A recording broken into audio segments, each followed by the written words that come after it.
When was the last time that you were mentally moved by an event or a personal experience? Your first reaction was what?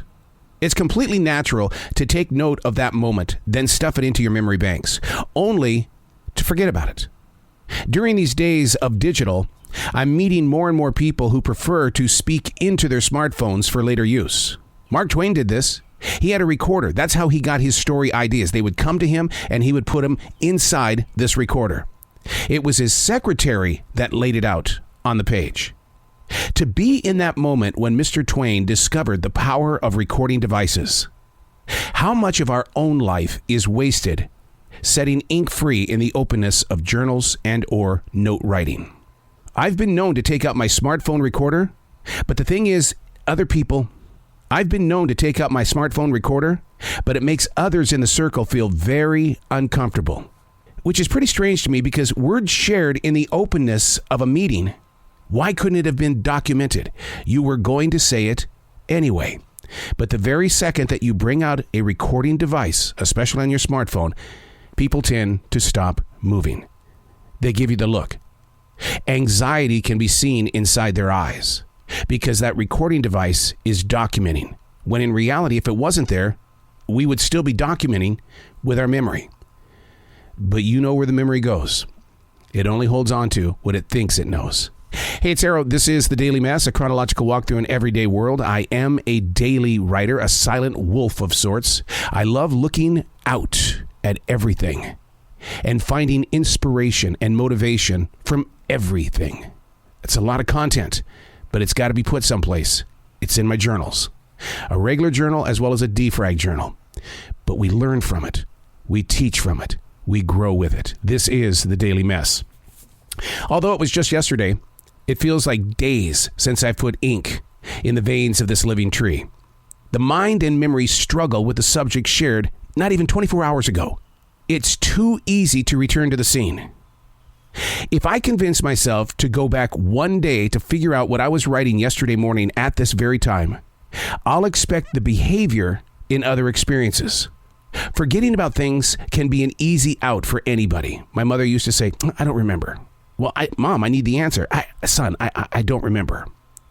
Challenging yourself to remember is a huge chore, but it's also an exercise that you could be doing every day. I work with people that aren't even in their 20s yet, and they have a difficult time remembering things. They rely so much on their smartphone apps and alarms to keep them on track. And you know what? I'm guilty of that too. And because I rely on them so much, I return to the app in 20 minutes to remind myself of what I reminded myself back then. Is it a weakness, or do these apps give us the luxury to find new things to explore? I've been in the broadcast industry for 43 years. We didn't have digital devices 43 years ago. It was tape, 2-track tape. If you wanted to splice something together, you had to have a grease pencil and a razor blade. Today, that would be one of the greatest things to experience again because there was something about that time we spent marking, then cutting. It allowed us to put pride in the project, whereas in the digital world, if I screw up, there's a big chance you're not going to hear it because it's so easy to go back and erase it. So therefore, a complete thought for me as a broadcaster could actually be several attempts at trying to share a message. How many times did it take me to get to this point where we are right now? Did I have to do some editing? You don't see it. But that's what we do as broadcasters. We create a thought. We take that thought and we move it forward. But can I tell you what I talked about yesterday? No, I can't unless I physically take this book right here in my hands and go back to that day. And I think I should do it right here in front of you. So today is April 18th, 2023. Let's go back to the 17th. Oh, he's not a happy camper. No, he's not a happy camper at all. Wow. Basically, I'll read you the words. Jesus, please. I teach in a matter of hours. I honestly feel like I just got home from the essential job. Well, in reality, it was just 8 hours ago, and off I go to teach broadcasting.